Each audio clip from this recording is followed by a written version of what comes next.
Today, I want to show you the bulletin board that I showed in one of my other videos, my first bulletin board of the year.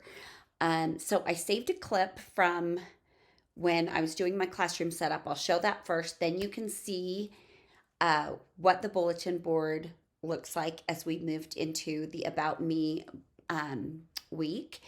And I actually just took this bulletin board down yesterday. Have a family bulletin board going up right now, in kind of in the middle of it, and I'll show you the activity I do for that and just kind of its evolution too. It's really cute. But this is a great first of the year bulletin board idea. It has a purpose. It shows developmental progress from my 3-year-olds to my 4-year-olds. It also serves as a first self-portrait. We will do that one. I take photos of all of them. I send those home so their parents have a little keepsake, but I take photos of them and I include those in their end of the year progress book right in front of their final self-portrait of the year. And there is such a huge difference with both the 3 to 4-year-olds and the 4 to 5-year-olds. It's just great. So I've already started the end of the year books for my 3-year-olds, and this will be just part of the journals for my 4-year-olds. So I hope you enjoy it, and maybe it'll inspire you to do something similar. So here's phase 2 of my bulletin board. I've got these flowers with all the kids' names. Preschool in green, pre-K in purple. It has a little banner that says "Watch Us Grow." The center of these flowers will become self-portraits that we do during About Me week. So they are just so cute and wonky. The 3-year-olds are just hilarious. So we'll do that. We'll put their self-portraits on all these flowers, and then I take a picture of them because I'll send those home. And then we do a self-portrait at the end of the year for kind of a little comparison for their little end of the year progress books for the 3-year-olds and the journals for the 4-year-olds. Okay, 3rd week of school. It's Wednesday. It's been a wild ride. I was sick for most of the week last week. So 2nd week of school, I was already out. We're not wearing masks and germs are aplenty. But I wanted to show you guys the evolution of my bulletin board that I showed you earlier. Okay, so this started as just the flowers saying "Watch Us Grow," and then all the kids did a self-portrait. These are my 3-year-olds. This is my little autistic kid. His aide helped him. So these are the 3 going on 4s. And then you're gonna start to see a developmental jump with my 4 to 5s.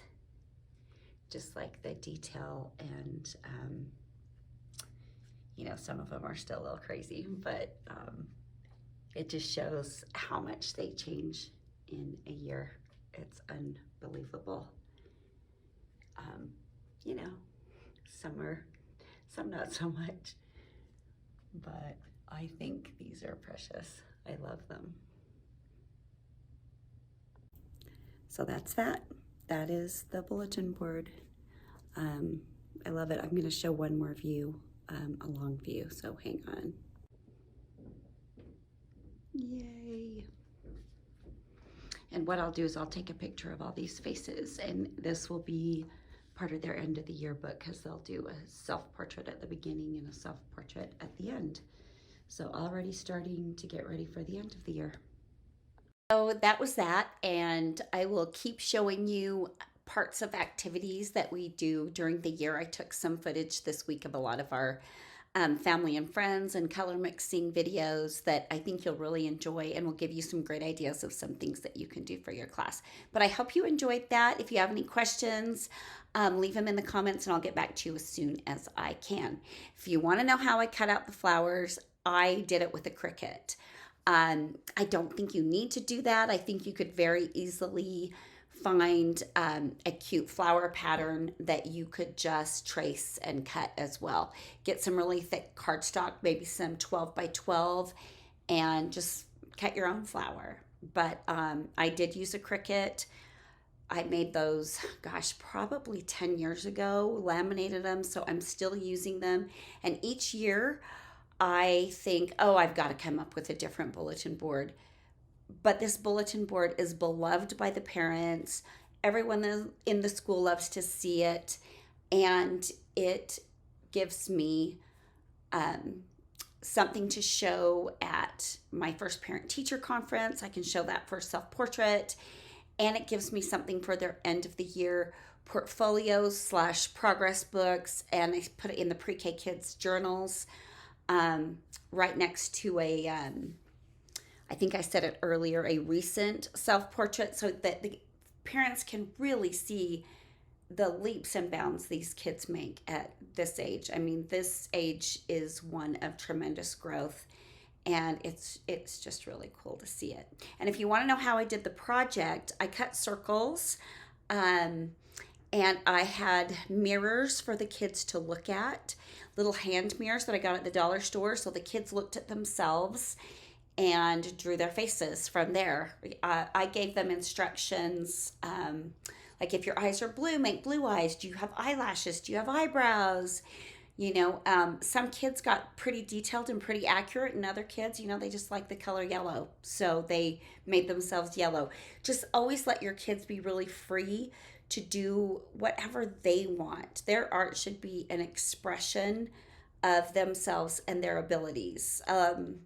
A lot of my students asked me to do it for them, and I was like, no, you got this, you're great. And they were so proud of themselves when they saw what they did. So it just serves so many purposes. I hope you enjoyed it.